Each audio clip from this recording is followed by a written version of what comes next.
académica, hablar, dialogar un rato de manera amistosa. Ah, bueno, qué bien que comenzaron la grabación, siquiera la vez pasada se nos pasó. De manera no académica, sobre un texto, puede ser un cuento, puede ser un poema, en esta ocasión es un ensayo, ¿no? Alguna vez lo hicimos sobre una pintura. Entonces, un espacio desde las humanidades para que nos encontremos y hablemos, insisto, de manera no académica sobre ese texto y qué pensamos y qué reflexiones nos suscita y tal. En esta ocasión es el señor Simón Leys, que si ustedes me permiten, yo por acá le tengo del maestro Leys una foto que me gusta mucho. Entonces les voy a compartir pantalla un momentico, pero solo un momento. A ver, ahí ya deben estar viendo mi pantalla. Este es el maestro Pierre Rimans, más conocido como Simón Leys, ¿no? Simón Leys es un seudónimo bajo el cual comenzó a publicar en el 71. Es tal vez uno de los mayores sinólogos del siglo pasado, es decir, uno de los expertos más grandes en el mundo occidental sobre China. Entonces ahí lo vemos vestido con el atuendo propio de los letrados y de los sabios confucianos, ¿no es cierto? Simón Leys es de origen belga, dejémoslo ahí.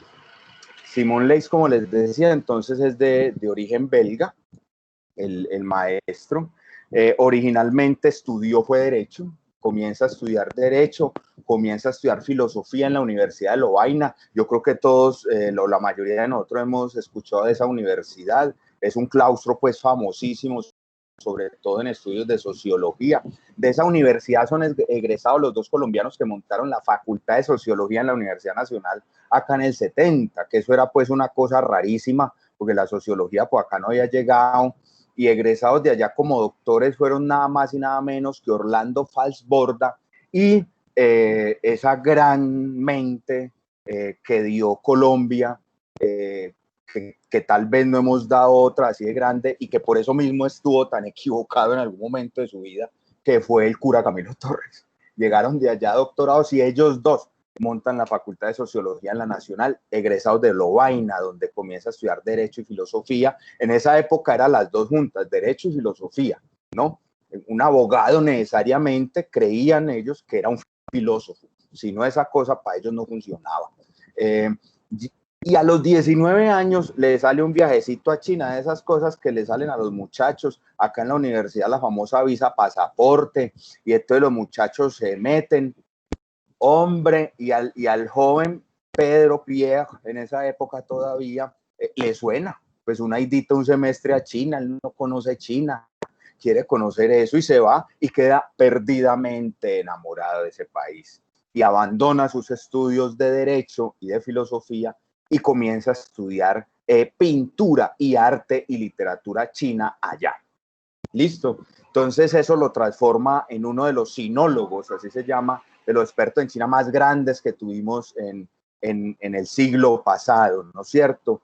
Que tiene como ciertas, a mí me gusta presentar siempre el sujeto, ¿no es cierto? Detrás de las obras hay sujetos y a veces no tenemos como eso claro. A veces pareciera que sí, es un genio, pues escondido, que se... No, y me gusta presentarlo porque además este señor es poco conocido. Por acá casi no lo leemos apenas. Lo comenzaron a traducir de un tiempo acá en Editorial Acantilado. Entonces para comprar Acantilado se necesita llevar la chequera o ser profesor. ¿Cuál es el escalafón ese más alto que tenemos? Ser profesor asociado, para ir allá a sacar los billetes para comprar Acantilado, no es barato.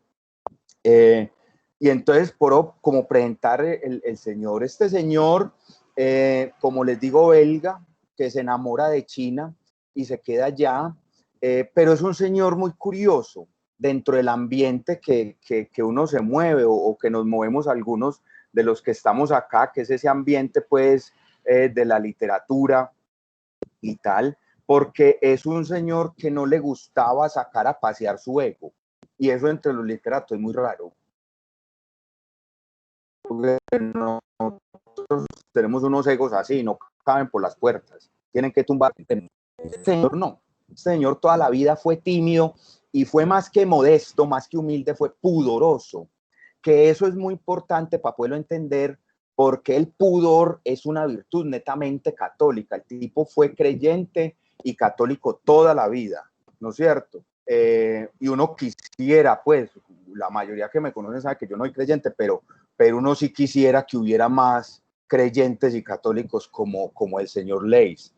Qué godo tan bacano, un señor con el que se podía hablar con argumentos, mesurado y muy pudoroso, es decir, muy celoso con su vida y con lo que él era, al punto de que vos buscas conferencias del hombre y él mira es al piso, ¿no? Es uno, entre otras cosas, es uno de los más grandes críticos literarios del siglo pasado. Tiene además teorías sobre crítica. Hay una que se consigue por ahí en internet, en YouTube, y el tipo mira es abajo, está como apenado.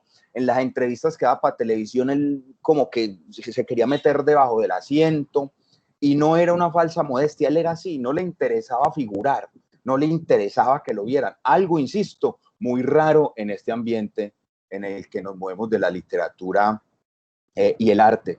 Y se dio cuenta rápidamente, además, el maestro Leys, que para entenderse uno, que para uno entenderse a uno, necesita del otro. Solamente es posible que yo sepa quién soy yo en la medida en que me relaciono con el otro. Es el principio de alteridad, de otredad. Y claro, pues por eso se enamora de China. China en ese momento, en el 60, 50 y aún hoy, aunque ya son más parecidos, ¿no? Pero en ese momento era la otredad absoluta, era lo más diferente a nosotros. Entonces, claro, se queda allá y entiende que es así como puede saber quién es él y se dedica a la traducción, que ya es una labor, primero ingrata porque es muy mal paga. Los traductores les pagan muy mal aquí en Cafarnaún. Y segundo, además de ingrata, es una labor muy extraña porque traducir significa dejarse habitar por ideas y por voces ajenas, por voces de otro, que va a ser uno de sus más grandes libros, que ahorita les comento un poquitico por él, pero es un gran traductor, sobre todo de las Analectas de Confucio, que es el libro más importante, sagrado no porque el confucianismo no es precisamente una religión, pero digamos que es el libro moral y ético más importante que tiene China. Y una de las mejores traducciones que tenemos de las Analectas de Confucio son de Simon Leys o de Pierre Rima en esa época. Su gran pasión fue el mar, toda la vida, toda la vida. Le daba miedo nadar, pero navegarlo le apasionaba y tenía un velero, él vive en Australia, donde salía y tal, pero una pasión así impresionante. Él muere el 11 de agosto de 2014 en Sydney, en Australia, donde era profesor, muchos años vivió en Australia, y pide que lo incineren y que en un día bonito, solo en un día bonito, dice el hombre, cojan las cenizas y la tiren en la bahía de Sydney, es decir, donde comienza ese mar que amó toda la vida, que lo arrojen allí en un día bonito, que hagan una oración, porque como les digo, fue católico toda la vida, y que después volvieran y bebieran mucha champaña. Entiendo que la voluntad del maestro se respetó, no sé hasta qué horas habrá durado la rumbita pues a punta de champaña, porque salía cara, pero bueno, en fin. Era un crítico también literario, pero que escribía poco. Esto es muy curioso, porque los críticos suelen ser muy profusos y escribir casi que semanalmente. El papa de la crítica moderna es Saint-Beuve, y Saint-Beuve escribía cada lunes, la charla de los lunes, pero parrafadas y paginadas, una cosa impresionante. No, este señor escribía poco, porque solo escribía de lo que verdaderamente lo apasionaba, pero lo poco que escribía, compañeros, una cosa impresionante este señor como escribe. Yo creo que los que les llegó el extracto de ese libro vieron, y lo estamos leyendo traducido, pero vieron que es la palabra exacta, le mot juste, que decía Flaubert.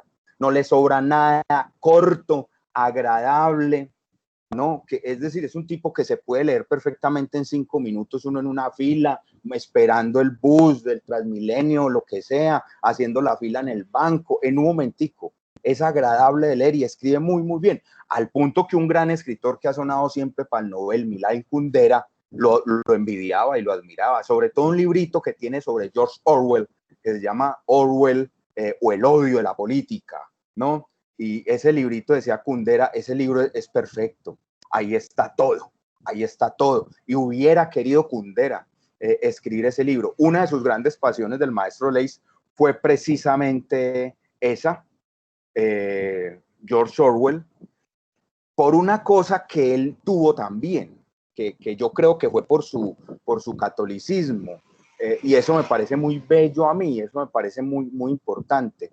Él dice de Orwell en ese ensayo, que se lo recomiendo, léase lo que es corto, de 50 páginas, George Orwell o el horror de la política, sobre ese Orwell que va a la guerra civil española y no coge un bando o el otro, dice, igual de monstruosos son.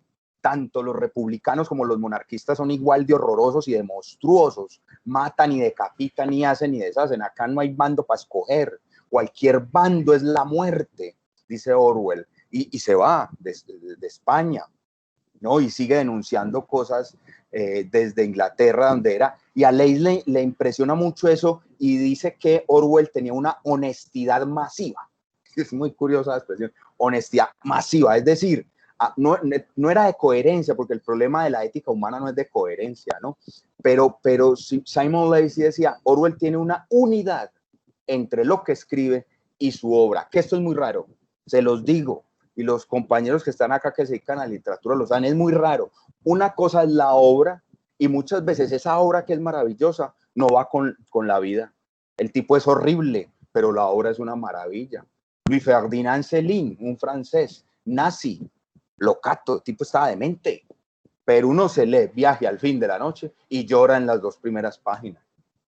Una emoción y uno dice, este señor, ¿cómo sabe tanto de lo humano? Si era monstruo, era loco, mató judíos él mismo, era un tipo, no sabemos, ese es uno de los grandes misterios de la creación literaria, dice Simon Leys en un ensayo sobre la crítica. Un gran erudito, citaba y citaba y citaba. Yo creo que también por su pudor no le gustaba el hablar mucho, sino dejar hablar a otros. Además, yo me imagino, a mí también me ha criticado, ojo, no me estoy comparando con Leys ni más falta, pero a mí más de una vez me han criticado mucho.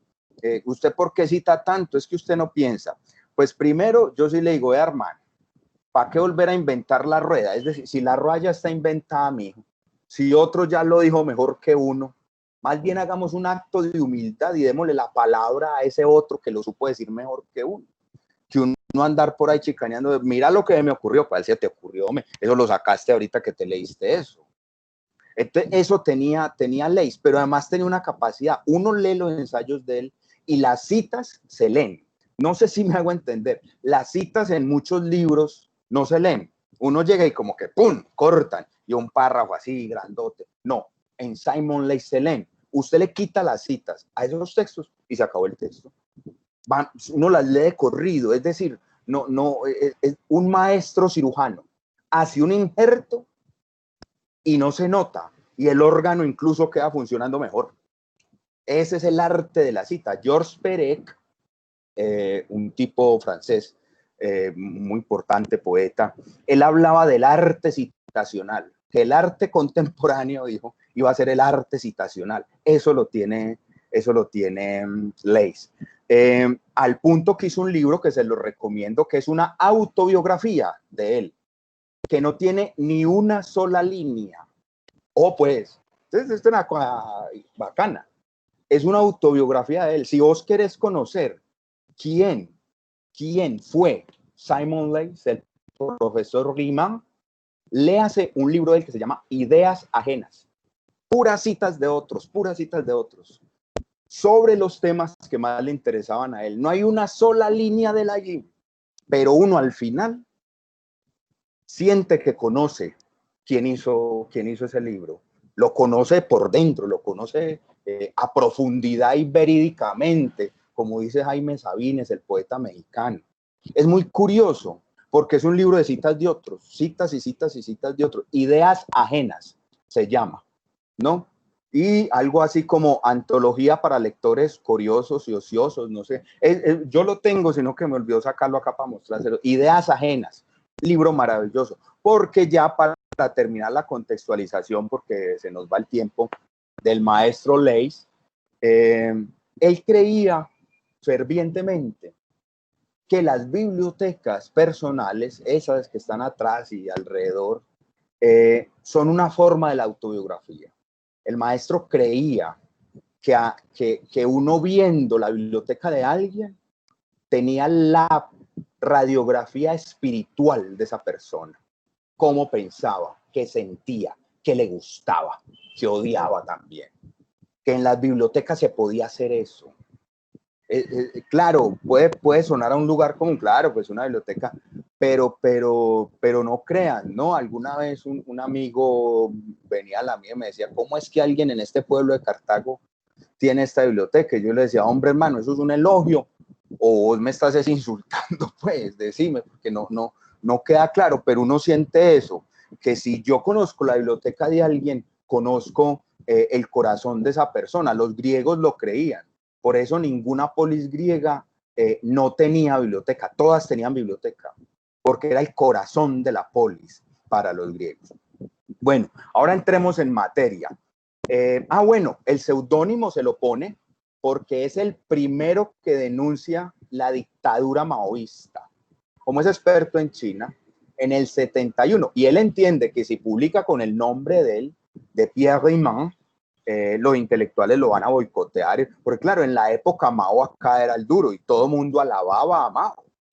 Roland Barthes y Sartre y todos van a China, obviamente los llevan guías chinos por donde quieren que ellos estén y vienen y hablan maravillas. Barthes dirigía una revista que llamaba Telquel y Telquel le echaba incienso a Mao, todo, Ave María, Mao era pues, después de Mao Pecueca no se seguía nada.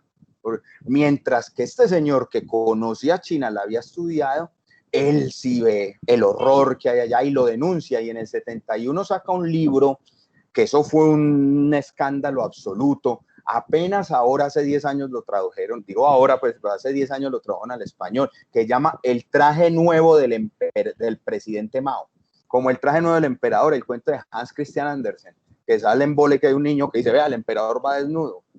Él dijo, yo quiero ser el niño, ¿no? Y denuncia todos los desmanes de la dictadura de Mao, y claro, se le viene el mundo encima al punto que se le toca irse para Australia, porque los intelectuales franceses no le permiten, no lo dejan, lo boicotean como en su posible carrera universitaria en Francia, lo boicotean, y le toca irse para Australia, en Sydney, luego en Canberra, y allá hace todo. Recuerden que la capital de Australia pues es Canberra. Tenemos entonces un texto hoy maravilloso, que es este, que como les digo está en acantilado, La felicidad de los pececillos, cartas desde las antípodas, es el subtítulo. Ya ahí hay un juego, ¿no? Ahí hay un juego, porque son ensayos, pero él habla de cartas. Hay un poeta latino muy importante que fue Ovidio, y Ovidio lo echan, el César lo echa de Roma y lo manda al extremo más lejano del Imperio Romano, que es el Ponto. Y él escribe las cartas desde el Ponto, que llaman las pónticas, son unas cartas muy sentimentales, muy sensibleras, pero que, a propósito, esas cartas, él estaba encerrado porque él está encarcelado en el Ponto. O sea que es, si lo pensamos bien, es de las primeras obras literarias pandémicas, de encierro, de aislamiento, ¿no? Comencé a releérmelas más o menos, se los digo, están aquí atrás, comencé a releérmelas más o menos hace un mes. Uy, pues no aguanté, qué cosa tan horrible. Ese señor pues lo pone a llorar a uno, pues, y pobrecito yo, y no es que no. Llegué a la segunda póntica y hasta ahí llegamos. Pero es un guiño que él hace, carta desde las antípodas, es decir, yo estoy como exiliado por lo que dije de Mao que no debía decir. Tenemos entonces La felicidad de los pececillos. él dice que estos son crónicas, esto es muy curioso, ¿no? Y lo dice por una razón, estos son ensayos, y esto hay que decirlo pues así de frente, sino que él dice que estos son crónicas, ¿por qué? Porque para los franceses el concepto de ensayo tiene que ver con Montaigne y con otra cosa, ¿no? Esto es más cercano a lo que los franceses y los ingleses llaman una nota ligera en la prensa. Una nota ligera es un tipo que ahí medio reflexiona rapidito y tal, pero a la luz de lo que hoy sabemos y creemos sobre el ensayo, sabemos que esto es ensayo. Es muy corto, entonces yo creo que en esta ocasión nos vamos a dar el lujo, que hace rato no nos lo dábamos en mecánica. Cuando mecánica comenzó, que era presencial, sí nos dábamos este lujo de leer ahí entre todos, porque éramos poquitos y nos daban café y galletitas muy buenas. Pero hace rato en lo virtual, a propósito de café, hace rato en lo virtual, pues no podíamos darnos este lujo de leer por el tiempo, pero esto es muy corto, entonces nos podemos dar ese lujo. La felicidad, he ido comentando, ¿no? Que es la idea de este espacio. La felicidad de los pececillos, el saber desde lo alto del puente. Samuel Butler compara la vida a un solo de violín que tenemos que interpretar en público mientras aprendemos la técnica del instrumento a medida que ejecutamos la pieza. Claro, eso pues no es una idea solo de Simon Leys, eso es una idea muy sabida. A vivir nadie sabe, compañeros. ¿Quién sabe vivir? Aquí no llegamos con manual de instrucciones. Pues qué bueno, pues eso son las lavadoras. El ASEP sí llega, ¿no? Uno compra el iPhone y vea, leas el mamotreto. Los seres humanos, desgraciadamente, no llegamos con manual de instrucciones. Entonces, nos toca aprender a vivir mientras vivimos, ¿no? Que es lo que la metáfora de Butler acá. Nos dan el violín y dice, toque papá, y esto cómo me toca, hágale y va aprendiendo. Hay que ir aprendiendo a medida que... Y claro, entonces eso hace que la existencia nuestra, como todos sabemos, yo creo que todos los que estamos acá tenemos edad suficiente para saberlo, uno cada rato comete disonancias. La nota que no es, y se tira el asunto y tiene problemas y siente que todo se le viene encima, y la nota que no es, porque claro, uno ni lee la partitura ni sabe tocar el violín, pero le toca hacerlo porque no hay de otra, ¿no? Entonces, a vivir se aprende viviendo, es lo que está planteando acá. Una buena descripción y aplicable también a la muerte.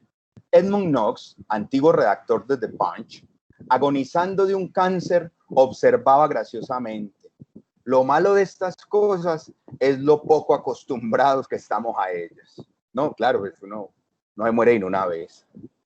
La vida, ojo que esto es bonito e interesante, la vida nos somete a unos tests, a unos exámenes en los que hemos de improvisar respuestas instantáneas.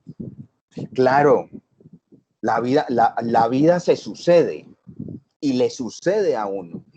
Lo que pasa es que a nosotros nos metieron en la cabeza desde Kant que es que uno vivía lo que le daba la gana y uno era, claro que los estudiantes míos de humanidades, dos que están acá, y este señor toda la carreta que nos enseñó de Kant, y vea que lo que pasa es que hay que dosificar el asunto, y en ese momento Kant era muy importante, pero una de las cosas que nos vendió Kant, que evidentemente pues no es así, es que uno dizque era dueño de sí mismo, y uno decidía sobre su ser y su existencia, ¿no? Y entonces tenemos esas cosas medio románticas de uno cosecha lo que siembra, y que hay una ley de la compensación y del merecimiento. Uno tiene muchas cosas, buenas y malas, que no merece. Recuerdo una frase muy famosa de Woody Allen cuando se ganó el premio Príncipe de Asturias. En esa época todavía era príncipe, el que es ahora rey. Y Woody Allen sube al estrado y lo único que dice, es lo único, el comediante y director de cine, pues seguido y todos los escándalos, lo único, el discurso de Woody Allen fue el siguiente: de, bueno, sus majestades, la carreta formal, y le dice, no voy a decir que este premio me lo merezca, porque también tengo unas hemorroides que no me las merezco. Y se sentó, se devolvió y se sentó. Ese fue el discurso de Woody Allen. Claro, la vida constantemente nos sucede, nos cae encima. Uno tiene planes y uno tiene cosas, pero la vida sucede, que es lo que está diciendo acá Simón Leys. Resulta que, ¿qué? Que la vida te pone pruebas a toda hora y te pide que respondas ya, te toca improvisar. Es decir, vos no podés decirle a la vida, no, espérate un momentico, yo pienso, espérate que yo voy aquí a reflexionar, no, eso no pasa. La de Mafalda, para en el mundo que yo me bajo, no, eso no funciona así. Le toca, le pone la vida a esa prueba y te toca improvisar. No hay de otra. Ahora, lo maluco de esto es que el arte de la réplica, la improvisación, la respuesta, no se reparte democráticamente. Y todo mundo no es capaz de replicar uno inmediatamente. Uno a veces se queda como estupefacto, como, uy, zonas, ¿qué fue lo que pasó acá? ¿A qué horas fue esto? ¿No? Y otras veces uno se queda callado, uno como que no entiende, uno como que intuye que está pasando algo, ¿no? Cuando vos has tenido una pareja un poco de tiempo y de un momento a otro en ese restaurante te está terminando, te está echando, y vos como que no te la estás pillando, vos estás sospechando que ahí pasa algo, ¿no? Porque uno cae a los 3 días, uno es medio bobo a veces, sobre todo los hombres. Entonces uno como que esta me está echando, ¿qué es lo que está pasando acá? Y uno como que enmudece y uno no sabe qué hacer, no sabe qué decir. Y aquellos que logran responder son aún menos la cantidad que responde con agilidad, con gracia, responde como es, ¿no es cierto? Es eso, es eso. Yo Alejo, ahí está Alejo saludando. Entonces, claro, responder con gracia y responder en el momento que ese es muy duro, es muy complicado. A eso los franceses le tienen un nombre que ya lo vamos a leer. Dice, pero el talento de la réplica no es dado a todo el mundo. Unas veces respondemos algo que no tiene nada que ver, otras nos quedamos mudos. Y tenía razón Valéry al asimilar la totalidad de la literatura a una vasta venganza del esprit de la escalier, el espíritu de la escalera. El esprit de la escalier es una expresión francesa, eso no lo traduzcan literalmente el espíritu de la escalera, ¿o qué quiere decir? Es una expresión francesa para lo que a todos nos pasa. Estamos en una reunión y entonces vos das la idea, vos decís, la idea tan bacana, ¿no es cierto? Y resulta que un compañero diga, no, mira que yo me alejo de lo que plantea acá el profesor por tan, y ¡pum! Como que lo coge a uno y le da una cachetada y uno no alcanza a reaccionar y se queda callado, dice cualquier cosa. Y uno se va, la reunión terminó, uno queda como maluco, qué vaina, hombre. Y por allá a las horas o a los días, uno cae en la respuesta perfecta y correcta. Dice, esto es lo que yo le tenía que decir. Pues ya para que ya cuando no se usa. A esa sensación, ojo, no al fenómeno, a esa sensación de encontrar la respuesta tarde, porque como estamos aprendiendo sobre la marcha, los franceses le llaman el esprit de la escalera, el espíritu de la escalera. Yo creo que a todos nos pasa, a mí de un tiempo para acá que hago ejercicio, cuando troto, monto bicicleta, me pasa mucho, porque me desestresa. Entonces yo voy en la bicicleta, voy trotando y se me ocurren todas las respuestas que debí haber dado, ¿no? Y me da piedra conmigo y le arreó la madre a medio país. Y bueno, para eso también me sirve el deporte, para desestresarme. Entonces, a todos nos pasa eso, porque vamos aprendiendo. Hace tiempo, cuando se produjo un trivial incidente cuyo pleno significado no se me reveló hasta que había pasado, no dije esta boca es mía, pero su recuerdo aún me abraza. Ese abraza es me arde. Fue con ocasión de un simposio de historiadores organizado por una respetable universidad. Un viejo profesor extranjero, invitado especial, acaba de hablar de la pintura del paisaje de los Song, cuando un joven universitario local se adueñó de la tribuna y se lanzó una larga y apasionada denuncia de la ponencia de su erudito predecesor en el uso de la palabra. No se puede decir que su diatriba fuese muy original, pues rebosaba de todos los lugares comunes de la corriente maoísta, entonces en boga. Apoyado por un entusiasta claque de admiración. Un claque es lo que nosotros llamamos, es la palabra en español, viene del francés, pues la palabra en español elegante para decir comité de aplausos. Que hay gente que tiene comité de aplausos, diga lo que diga, llevan como un grupo de foquitas, y todas hacen así, diga lo que diga aplausos. Los políticos llevan claques, comités de aplausos. El tribuno revolucionario nos explicó que había que estar ciego por culpa de todos los prejuicios del elitismo burgués para admirar la pintura china antigua, obra de explotadores y de parásitos, mientras que el verdadero arte china era producido por las masas populares de campesinos, obreros y soldados. En pocas palabras, el latiguillo vital de la época. Claro, entonces él comienza a contar una anécdota acá en el ensayo y dice, estaba acá, bueno, se entiende, sale un profesor muy respetable, habla de la pintura y llega otro y dice, no, pero maoísta, dice, ¿cómo así? Es la pintura popular, ¿no es cierto? Como quien dice, vos estás hablando de la pintura de Botero, porque bacano, es un encuentro sobre arte. Y llega otro, no, tenemos que rescatar el graffiti porque la pintura Botero es una expresión burguesa, oligarquía, no es que tal. Y no es que el graffiti esté mal, bacano, hable del graffiti si quiere. El problema es que no. El problema cuál es acá, el problema cuál es acá, cuando leemos desde el prejuicio. Ojo, que esto es muy común ahora. Esto es muy común ahora. Recuerdo hace poco en un museo norteamericano que desmontaron todas las pinturas de mujeres desnudas, póngale pues cuidado, de Claudel, de Manet, de Monet, que porque explotaban la figura femenina. Hombre, por Dios, mira la época en la que estamos hablando. Si nos vamos a coger el arte, a mirarlo desde mi prejuicio, pues tengo que acabar con todo. Incluso hace unos años recuerdo que un tipo en los Estados Unidos dijo que había que adaptar Tom Sawyer, ¿no? Ben Huckleberry Finn, la novela de Mark Twain, que porque los negros aparecían ahí denigrados y no sé qué. Cuando el mejor amigo de Mark Twain fue un negro y los respetaba y los quería. Es decir, se habla desde el prejuicio y estamos asistiendo a un neoconservadurismo donde uno toca quedarse callado. Hay cosas que pueden decir, hay cosas que no pueden decir, porque cuidado, ¿no? Entonces, escuchamos a una amiga, ustedes saben, me gusta mucho la salsa, y una amiga, hay una salsa, hay un disco, ¿no? Mala mujer, ¿no? Mala mujer no tiene corazón. Y en el coro dice, mátala, mátala.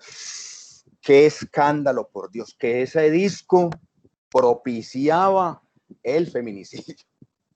Entonces uno dice, hombre, no jodas, no exageres tampoco la nota porque el arte se alimenta del drama. Y si vamos a leer desde el prejuicio, tenemos ahí un problema. Tenemos un problema complicadísimo. Hace poco en un medio local, no voy a decir el nombre, pero salía un artículo de una mujer sobre una novela de un argentino, el que escribió Santa Evita, hombre, no sé si alguien me puede recordar por ahí por el chat, el que escribió Santa Evita, argentino muy famoso, periodista, amiguísimo de García Márquez, que fundó la fundación. No, bueno, se me escapa ahora, pero qué diatriba la de esta muchacha sobre el vuelo de la reina, esa novela. Que porque Tomás Eloy Martínez, gracias, eso, Tomás Eloy Martínez. Y entonces, esa es una novela por allá del 80, del 90 y resulta que la acabaron, le dieron garrote, pues y uno dice, pero venga, ¿qué es lo que pasa? Porque los lentes que se usan no son los lentes de la verdad, sino los lentes del prejuicio. Y déjeme lo de la verdad porque Leis sigue con esto. No, dice, saltémonos un poco por cuestión de tiempo. De hecho, lo más chocante del caso no fueron las banales vociferaciones del joven energúmeno, sino el silencio que guardamos todos nosotros. De repente comprendí la verdad de la frase de Víctor Hugo, todo sabio es un poco cadáver. Y nos jodió a todos. Esa reunión académica olía a chamusquina, aún desaprobando las malas maneras de su ardoroso colega, la mayoría de aquellos universitarios consideraban en el fondo que en un debate intelectual toda opinión es respetable. Ojo con esto. Y esto es clave. Que nos han vendido eso. No, toda opinión es respetable. Y a uno le levanta al estudiante medio que no, profe, es que eso es lo que yo opino. ¿Cómo así? No es que la Tierra es plana, no, mijo, no es plana. No, pero es que véala. Yo desde aquí la veo plana, pues sí, pero no es plana. Es así. Y no es como desde lo alto del puente que vamos a ver ahora. Pero todo mundo, o se habla en los neoconservadurismos de ahora, en los políticamente correctos, ¿no? En los bien pensantes de ahora, resulta que todo mundo tiene derecho a opinar y no se le puede decir nada. Resulta que no, compañeros. Las personas, los seres humanos, son absolutamente respetables. Las opiniones no se respetan. ¿Vos te imaginas en dónde estuviéramos metidos nosotros respetándole las opiniones, no sé, a Hitler? No, bacano el hombre, pues déjalo, él piensa que hay que matar negros y nazis y homosexuales y los gitanos, no, pues, hombre, usted tiene que respete, hombre, al viejo Adolfo, mira que el hombre piensa que ellos son la raza superior, no, quédate callado, porque deja que él haga lo suyo, no, ¿cómo así?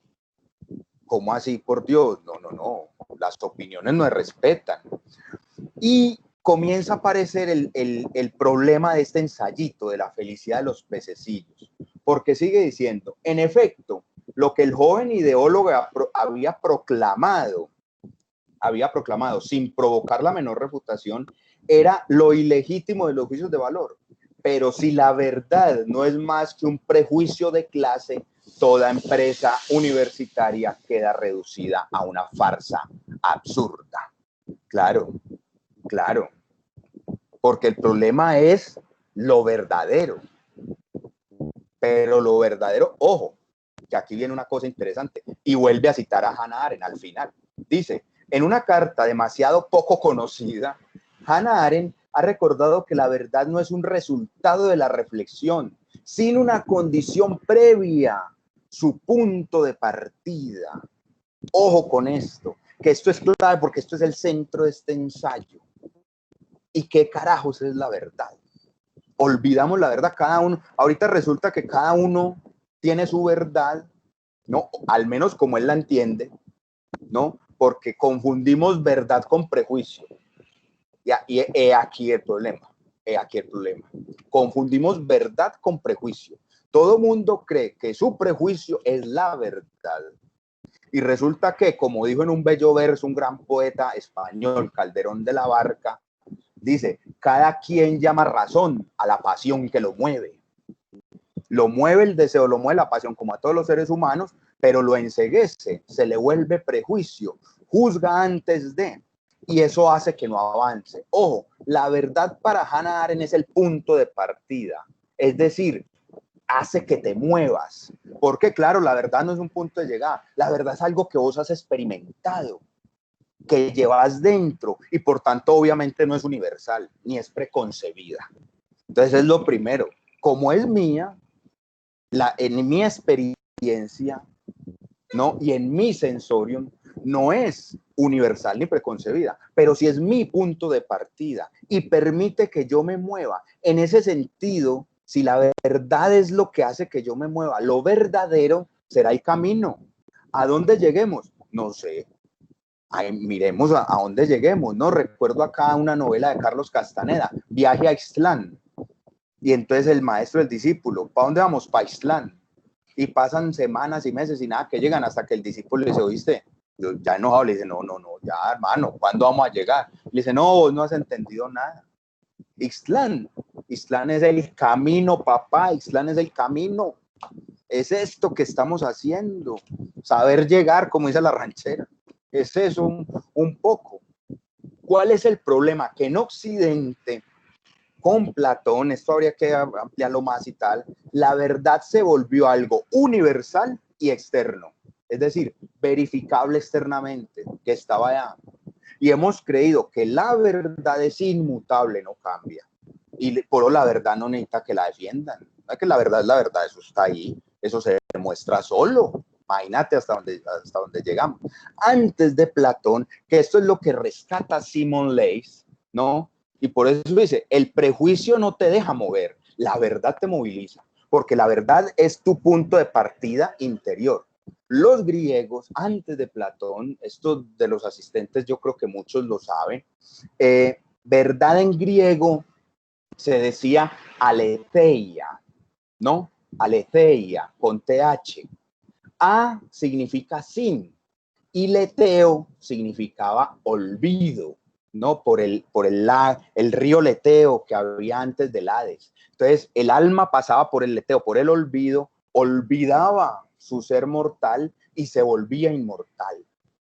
Aletheia era sin olvido. Por lo tanto, compañeros, lo verdadero, la verdad para los griegos antes de Platón y para Leis es lo inolvidable.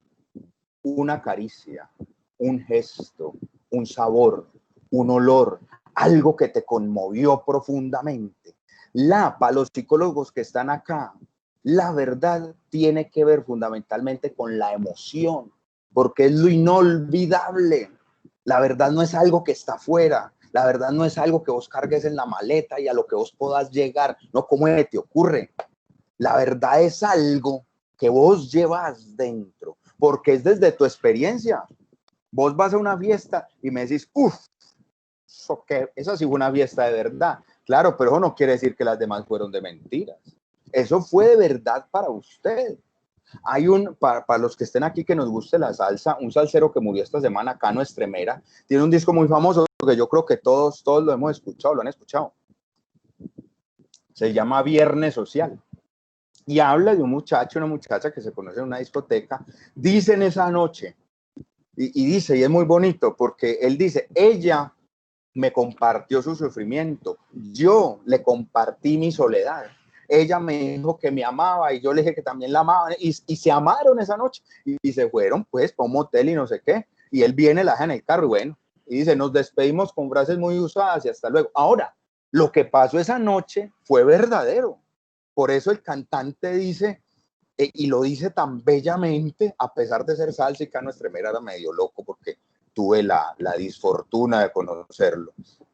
Le dice, ella me compartió su sufrimiento y yo le dije mi soledad. Además es poético eso. Es decir, en ese momento fue verdadero. Nos unimos verdaderamente, nos encontramos, ¿no? Para fracasos, verdaderamente. Y fue así. Y fue así. Y se acabó. Que al otro día no volvieron a ver, no, eso es otra cosa. No es que nos llamaran verdaderamente. No, porque es lo alético. Lo verdadero, compañeros, es lo inolvidable. Es un punto de partida.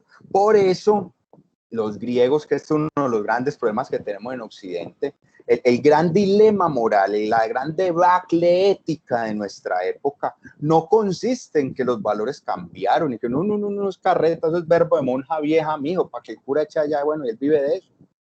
El problema es que cambiamos la ética de lo superior, que era la ética de los griegos, el aristos, la ética de lo mejor, de lo de más calidad, por la ética del cumplimiento. La verdad, nunca como hoy la verdad, es una forma de decir superficialidad. Cumpla con las cositas. Ahorita todo se volvió lista de chequeo. Entonces, chulé. Si le chulea todo, ya. Excelente, papá. Lo hizo bien, lo hizo mal. Cumplió. La ética del cumplimiento no es la ética de lo superior. Los griegos no hacían tantas cosas. Una, pero muy bien, perfectamente. Recuerdo una anécdota de una amiga que se ganó un premio de poesía en Medellín. El mejor libro de poemas de la alcaldía de Medellín. Hombre, y la llevaron y la subieron. En el momento en que le iban a entregar el premio, ¿saben qué pasó? Un abogado descubrió que la niña, la amiga mía, cuando mandó el libro que ganó, no había firmado una forma, una vaina. Entonces no se podía. La bajaron de allá y era el mejor libro. La bajaron y se lo dieron al segundo porque se había firmado. Ojo pues, entonces, ¿qué estamos premiando? ¿Los mejores poemas o la lista chequeo? La verdad, ¿quién me la dice? ¿La lista chequeo, lo que está afuera, lo que yo veo o lo que yo siento? Sí, alguien me puede decir, por ejemplo, yo llevo dando, la gente me dice, usted no se cansa de dar la misma clase nunca. Es que yo la mejoro. Es la misma y es sobre el mismo tema. Pues yo la mejoro, yo le insisto, yo la pulo, ¿no? Aún los errores los pulo con cierto cariño, ¿no es cierto? Es esa ética, es eso que yo creo que es verdadero, porque desde ahí, desde mi interior, lo miro yo, ¿no? Como para ir para ir finalizando, que es la última anécdota que él cuenta, que además es bellísima, ¿no? Es bellísima porque tiene que ver con dos seres fríos, dos filósofos lógicos, ¿no? Los que nos gusta Star Trek, un par de Spocks, ¿no? Gente lógica, gente seria, y eso lo hace más bello, ¿no? Dice, esta la leo. Chuan-Tzu y el maestro de la lógica, Hui-Tzu, se paseaban por el puente del río Hao. Chuan-Tzu observó, mira los felices que son los pececillos que se agitan ágiles y libres. Hui-Tzu objetó, si no eres un pez, ¿de dónde sacas que los peces son felices? Claro, porque son maestros de lógica. Entonces uno dice, mira cómo están de felices. Le dice, pues usted está hablando carreta. ¿Felices de dónde? Si usted no es un pez, ¿cómo va a saber que son felices? Le dice Hui-Tzu, como tú no eres yo, ¿cómo puedes saber que yo sé de la felicidad de los peces? Te concedo que yo no soy tú, dice el primero, dice Chuan-Tzu. Porque le dice, ¿usted cómo sabe que los peces son felices? Digo, no, pero si a eso vamos, como usted no soy, tú no eres yo, ¿usted cómo sabe que yo no sé? Poquito la del borracho. Yo sé que usted sabe que yo sé, pero pues no, para no confundirnos, él le dice, los peces son felices. Y el otro dice, vos cómo sabes que son felices. Le estoy dando la versión paisa, ¿no? Le dice, vos cómo sabes que son felices si vos no sos pez. Y le dice, no, y si a eso vamos, usted tampoco sabe lo que yo sé. ¿Usted cómo sabe que yo no sé? ¿Cómo sabe que yo no sé si usted no es yo? Ah, entonces le dice el maestro de la lógica, te concedo que yo no soy tú y que por tanto no puedo saber lo que tú sabes. Pero como tú no eres pez, no puedes saber si los peces son felices. Es decir, como buen filósofo, como buen intelectual, él insiste, yo no conozco ninguno de nosotros que diga, ah, sí, vos tenés la razón. No, la peleamos hasta el final. Así uno sepa en el fondo que está equivocado. Entonces él le dice, listo, yo acepto que yo no soy usted. Acepto eso, le lo concedo. Pero de todos modos, vos no sos pez, entonces no podés saber que esos son felices. Y entonces le dice Chuan-Tzu, que era más sabio, evidentemente. Y a ver, retomemos las cosas desde el principio. Cuando me has preguntado de dónde sacas que los peces son felices, ojo como se la voltea, es habilísimo. Cuando vos me preguntas a mí, ¿usted cómo sabe que los peces son felices? La forma de tu pregunta implica que sabía que yo lo sé, claro, porque él no dice, usted no puede saber eso. No, él le dice, ¿usted cómo sabe que son felices? Eso implica que sí lo sabe, porque no se lo dijo en negación, ¿no?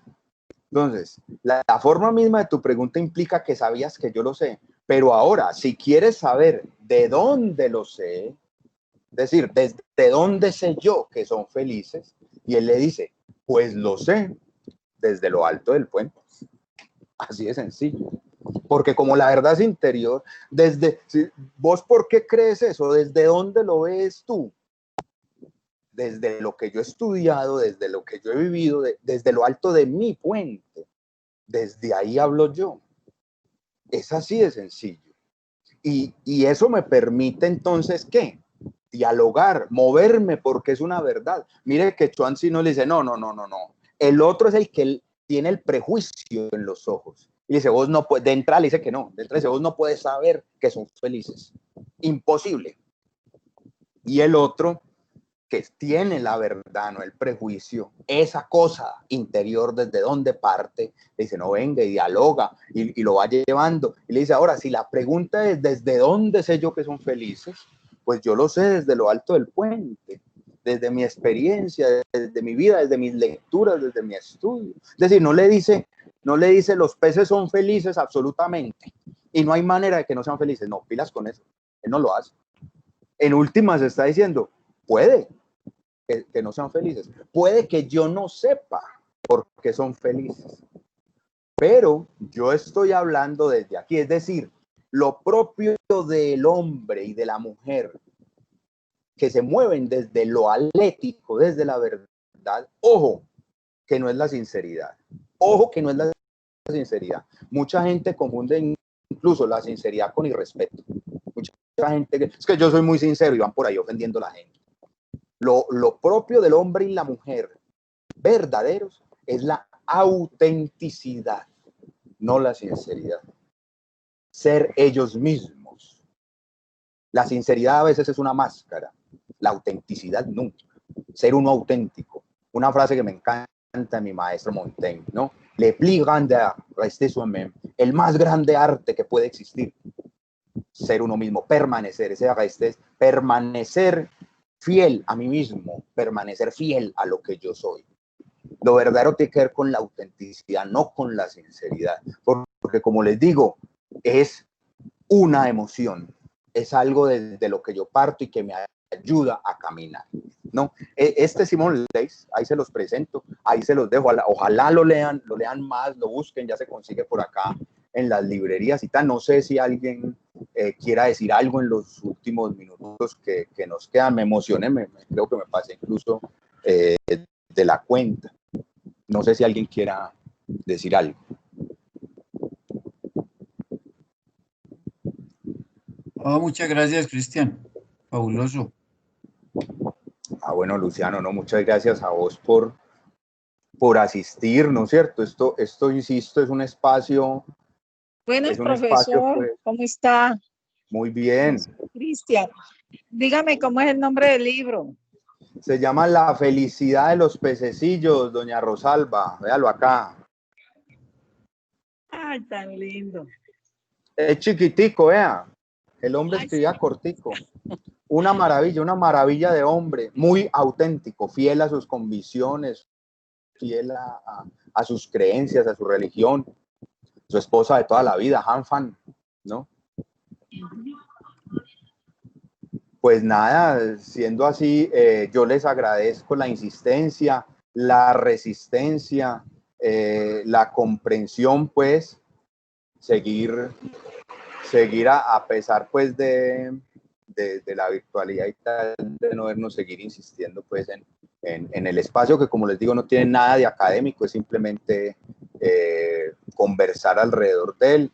Ojalá en otras oportunidades, por eso enviamos el texto, pues hablen y digamos cosas y podamos compartir más, ¿no es cierto? Yo les agradezco de verdad a Judy, a Cristina, que movilizan esto. Yo sé que a veces hasta contra mí mismo por lo ocupado que vivo, pero nada, ¿no? Margie, a John Arturo, a Ana Piedad, a Alba Lucía, a los compañeritos ahí como siempre.